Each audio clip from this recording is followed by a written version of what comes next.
6. Now to something of a sign of the times. The Defence Secretary, Gavin Williamson, had to issue an apology to the House of Commons after he found himself heckled from an unusual source.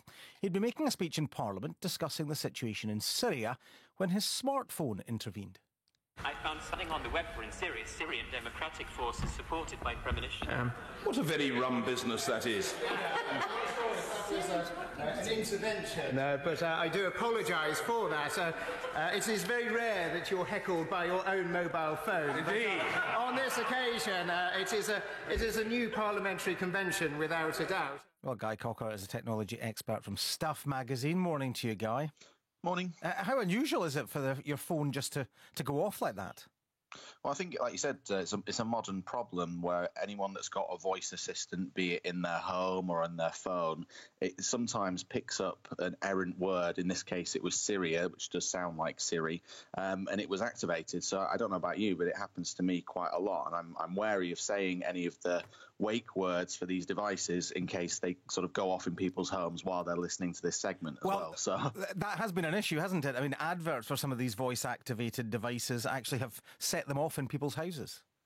Yeah, and sometimes it can be annoying when you're sort of, you're watching a TV program or you're watching your favourite movie, and these assistants go off, and they can be really useful. And a lot of people, these devices are really exploding in terms of their popularity. If you've bought a phone in the last few years, chances are that this is activated by default. So when you're setting up your phone, you'll be run through the process of setting up one of these voice assistants, which is obviously what happened to poor Gavin Williamson.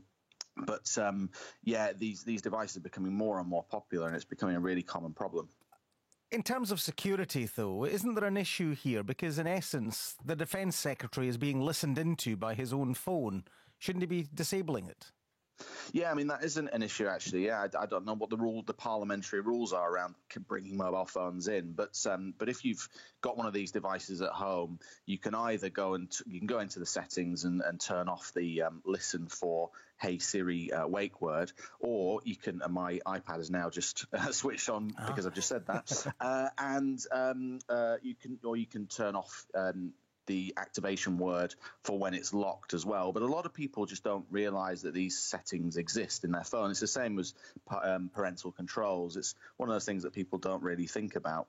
So when you're setting up... Sorry. I was going to say, if you switch off the voice command, then you would have to physically press your home key or whatever to actually activate it. That's it, yeah. I mean, it's really funny because your phone is constantly listening for this wake word. It's quite an intelligent process using AI. When you set it up, it's constantly listening for that wake word, and if it thinks that it got a sort of 80% chance that's what you said to wake it, it will activate and the voice assistant will kick in. But obviously that raises sort of concerns for privacy for a lot of people. So if you're worried about that, do go into your settings and do turn it off if you're, if that's worrying to you. But like I said, last year, 10% of UK homes had a voice assistant, whether it's from Amazon or from Apple or Google.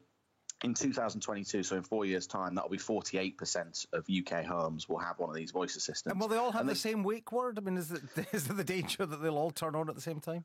Yeah, it's really fun. I'm really conscious of not saying the wake words so that we don't activate people's devices. But yeah, they've each got different wake words, and they're supposed to be, quite unique. So, whether it's Alexa or Siri or Google, but you can end up. I just said it. I'm really sorry if I've activated any devices, but yeah, those are the three kind of most common wake words. And people are using these devices more and more in their lives. The most common things that are used for is just for asking a question. Rather than searching online using text, you use your voice. And I've seen anecdotally a lot of people who are quite, don't use their technology in the same way that I do. I'm a technology journalist. I use this stuff all the time. They're much more comfortable about using their voice and asking, say, Alexa or Google a question.